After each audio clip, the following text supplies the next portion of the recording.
do you think? Who cares, man? Pack them in like sardines. The more, the better. Hello and welcome back to Asia Now. Let's keep this video nice and tight. In this video, I'll tell you about a woman caught smuggling 30 million pesos worth of shabu at Naia airport. Police chief fired in connection to Lapu-Lapu scam hub. Good news for Filipinos traveling to Taiwan. And I'd like to start off by wishing all the fathers a happy Father's Day. I know a lot of time us man we don't get much appreciation from the world, actually. Let's be honest, but today is a day we can celebrate. So if you're a father, looking to be a father, or just love your own daddy or something, happy Father's Day for you that actually care about it. Even if you don't, whatever, man. Take the win. Happy Father's Day. Beginning with an airport interception at Naia, a 43-year-old female traveler arriving from Kuala Lumpur was recently stopped at Ninoy Aquino International Airport after authorities discovered a suspicious package inside her luggage. The passenger's belongings were screened by customs and immigration officers, where a hidden item, later confirmed to be a prohibited substance, was uncovered. Authorities estimated its value nearly 29.7 million pesos. The Philippines enforcement authorities led the operation, saying it reflects the strong commitment to keeping borders secure and supporting national safety efforts. The woman is now in custody and will face charges under Philippine law related to those kind of stuff. And this comes down as the current president, Marcos Jr., is letting everybody know they should not be messing around with the pogos, with all this Naia custom checks, screenings, and all that.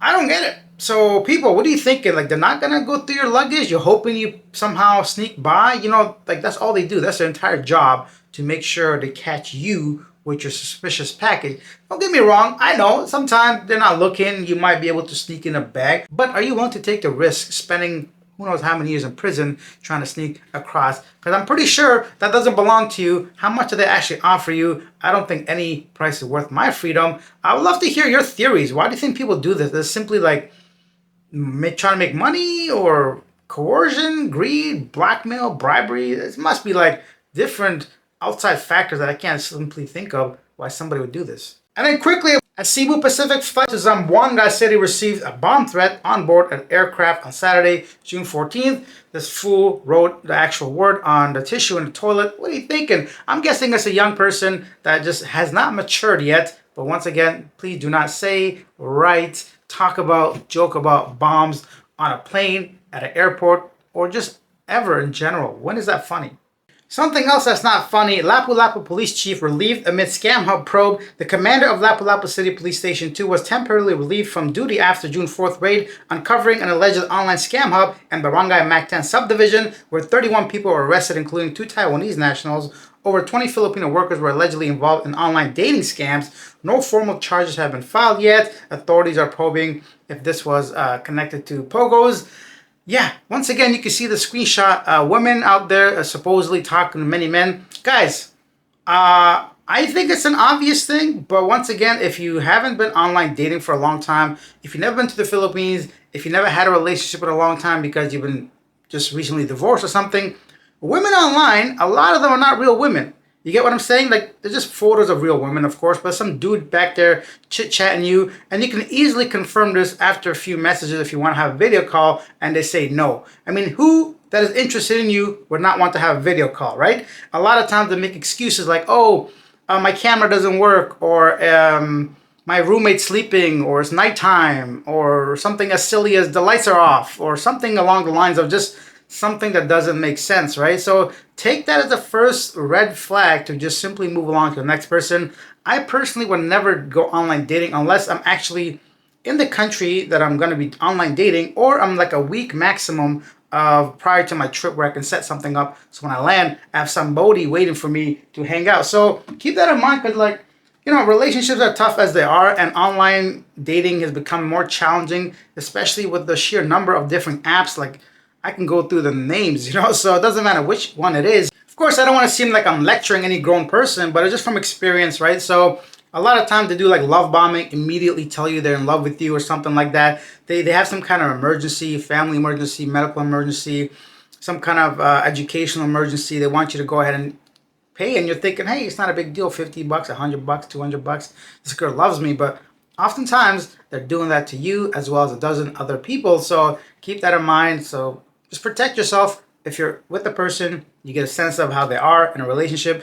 Take it slow if you want, and make sure you vet them properly before you start spending or splashing any amount of money. Because if you lead with your wallet, that's what they're gonna know you for. That's what you're gonna be like, basically prioritize for your money rather than your personality. I mean, I'm sure some people don't care, right? Some people are like, yeah, whatever, man. I'm here for like a couple weeks and trying to like do whatever I want to do. That's understandable. I'm talking about people that are looking to have like a more traditional relationship. What are we talking about? This is a slow Sunday video, so that's why I'm rambling on. And then very quickly, Filipino travelers can continue to enjoy visa-free entry to Taiwan for another year, as Taiwan's Ministry of Foreign Affairs announced on Saturday. If you're Filipino looking to travel, Taiwan is a great option, surprisingly affordable. They have amazing food. I had a great time there. Amazing public transportation, real clean air, you know, the water's beautiful, the food is delicious, the people speak English, and actually, not everybody, but enough that I can't even remember a single time where I had communication issues or barriers.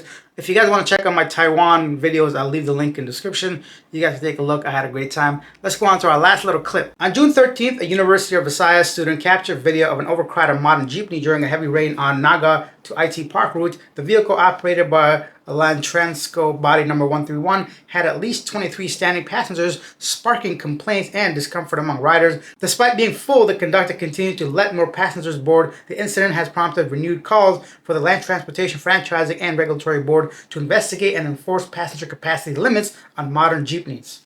So that is the issue with a lot of these privatized vehicles. Yes, of course, they're public transportation utility vehicles, but the thing is, I'm pretty certain they're operated privately, therefore they make more money by the number of passengers they have on board, a lot of times ignoring any kind of rule regulation that's put in place. This is dangerous because if an accident happens, a lot of them are going to die. Not necessarily. The point is, it can be dangerous. I don't have to explain to you why overcrowdedness is not right.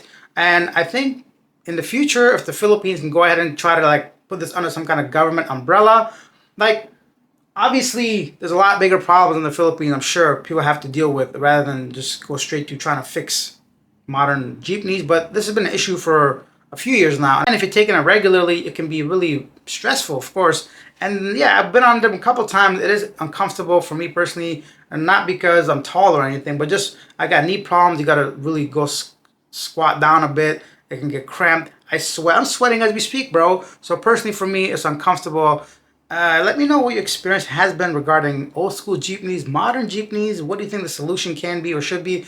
Or do you think, who cares, man? Pack them in like sardines. The more, the better, the more money for the driver. Now it's time for our segment Yesterday Today, where I read some of the most popular comments regarding our previous video, beginning with a big thank you to two people who bought me a coffee. The first one, Andrew, thank you so much. And the second one being Paul with 10 coffees. Thank you so much. And he says, keep up the great work, Alex. Thank you. Arigato gozaimasu.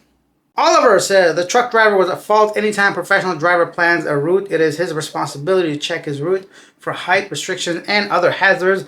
Excellently put. And Alan says truck driver has to know his height of his freight and bridge has to have a height placer.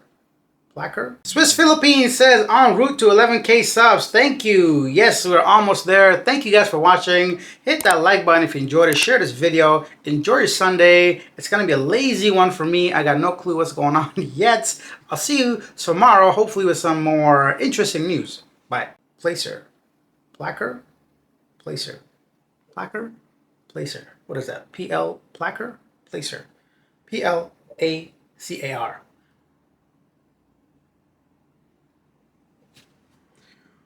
Fucking hot. Is it hot? Why is it hot? Jesus Christ.